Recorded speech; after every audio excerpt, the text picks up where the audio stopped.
This year, the biggest football extravaganza, the 2022 FIFA World Cup, kicked off in Qatar.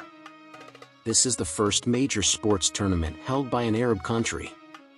Like all over the world, football is the most famous sport in the Arab countries as well. However, the choice of hosting the World Cup in Qatar has become a source of considerable controversy. FIFA and Qatar have both been criticized for corruption, human rights abuses, and for holding an outdoor sporting event in a nation with a notoriously hot and humid climate. In this video we will try to explain the top 5 controversies surrounding the Qatar 2022 World Cup.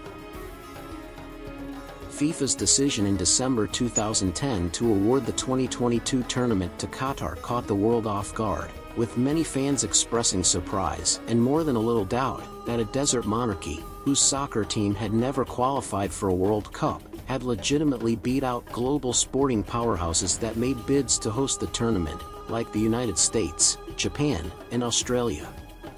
But even before the decision was publicly announced, soccer fans had good reasons to doubt the integrity of FIFA's bidding process.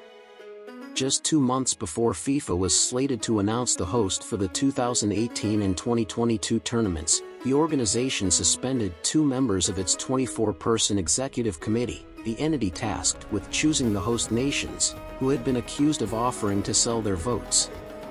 The results of the inquiries have been mixed.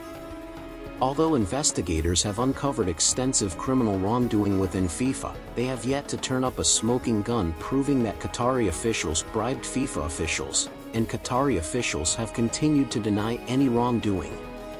Corrupt or not, FIFA's choice of Qatar does seem to be a bit self-serving. Hosting the tournament in the Middle East gives FIFA an opportunity to expand its market share in the region, and Qatar's deep-pocketed oligarchs are attractive business partners for FIFA's future ventures. Even for resource-wealthy nations like Qatar, hosting the World Cup is an arduous logistical undertaking, requiring billions of dollars of investments in new stadiums, transportation infrastructure, and accommodations to serve the hundreds of thousands of fans who attend the tournament. But Qatar, which has spent nearly $220 billion on new infrastructure ahead of the tournament, has kept labor costs down by relying on an extensive, and deeply exploitative, network of low-wage migrant labor. As Qatar has ramped up its preparations for the World Cup, the consequences of this system have been increasingly deadly. In 2021, The Guardian reported that more than 6,500 workers from India, Pakistan, Nepal, Bangladesh, and Sri Lanka had died in Qatar since 2010. A spokesperson for the tournament organizers said there have only been 3 work-related fatalities and 37 non-work-related deaths. Meanwhile, workers interviewed by non-profit groups like Amnesty International have reported enduring an array of abuses including wage theft, excessive working hours, dangerous working and living conditions, and physical and sexual abuse. The slight upside is that the heightened international scrutiny that has accompanied the World Cup has forced Qatar to make some reforms to its migrant labor system. In addition to the reforms to the kafala system, the Qatari government has also established a new labor dispute committee, created a state-backed insurance and support fund for workers, and set the country's first-ever minimum wage. Although Qatar has made important strides on labor rights over the past 5 years, it's abundantly clear that there is a great distance still to go, said Steve Cockburn, Amnesty International's head of economic and social justice. Sports washing, a term coined by human rights activists in the mid-2010s, to describe efforts by repressive governments to use prestigious sporting events to burnish their international reputation. In the past year, the term has been used to describe everything from China's hosting of the 2022 Winter Olympics, to Saudi Arabia's decision to fund an upstart professional golfing league. There's a strong case to be made that this year's World Cup is a textbook example of sports washing. For decades, Qatar has been criticized by international human rights groups for laws that limit the rights of LGBT people and women, particularly provisions in the country's penal code that criminalize same-sex sexual intercourse. Although prosecutions under these provisions are relatively rare, the LGBT community of Qataris continue to report widespread police harassment and intimidation. Qatar has a similarly poor record when it comes to freedom of expression. The country's penal code criminalizes speech criticizing the emir, blaspheming against Islam, or spreading false news, and the government has weaponized these restrictions to punish critics and silence dissidents. The regime has targeted independent journalists who travel to the country to report on the working conditions of migrant laborers, and the government has imposed sweeping restrictions on journalists traveling to cover the World Cup, a move that human rights groups say will have a severe chilling effect on the media coverage of the event.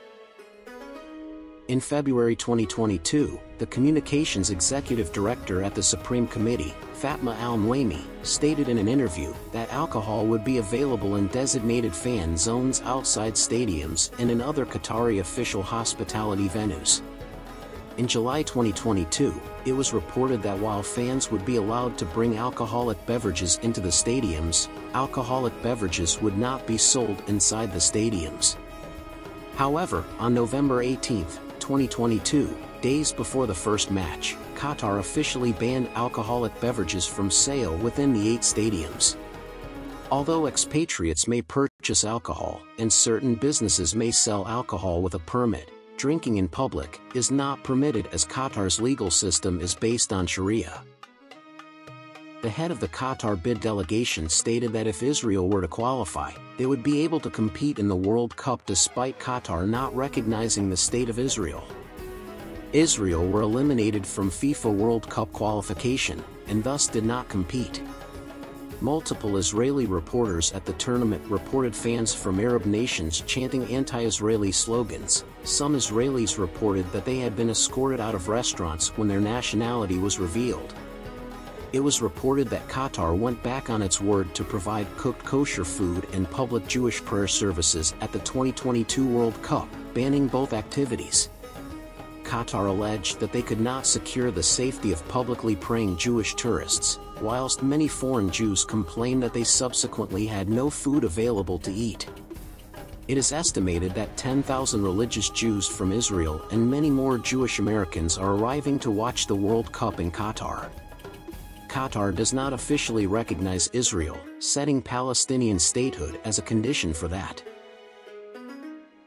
Many have commented that Qatar's human rights records are much better than those of Russia and China, who received less criticism for similar issues when hosting their own major events. The controversies surrounding the World Cup in Qatar were described as a cultural conflict or clash of civilizations between authoritarian Islamic regimes and secular liberal democracies.